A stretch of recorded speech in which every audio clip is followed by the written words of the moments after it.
പ്രകാശൻ കല്യാണിയെ കുത്തി പരിക്കേൽപ്പിച്ച് അത്യാസന്ന നിലയിലാക്കുകയാണ്. കല്യാണിയുടെ നില അതീവ ഗുരുതരമാവുകയാണ്. പ്രകാശൻ കല്യാണിയെ ഒരു സ്ഥലത്തേക്ക് വിളിച്ചു വരുത്തി അവിടെ വെച്ച് കുത്തി പരിക്കേൽപ്പിക്കുകയാണ് ചെയ്യുന്നത്. പ്രകാശനും അമ്മയും വിക്രവുമെല്ലാം ശരണ്യയുടെ വീട്ടിൽ വെച്ച് നാണം കണ്ടതിനും പ്രകാശൻ കല്യാണിയുടെ പ്രതികാരം തീർക്കുകയാണ്.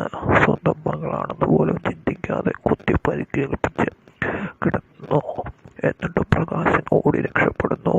മകളെ കൊന്നുകളയുക എന്നുള്ള ലക്ഷ്യത്തോടെയായിരുന്നു പ്രകാശൻ ഇത് ചെയ്യുന്നത്.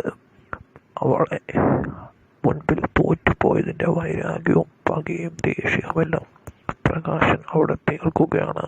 സ്വന്തം മകളാണെന്ന് പോലും ചിന്തിക്കാതെയായിരുന്നു പ്രകാശൻ്റെ ഈ ക്രൂരത.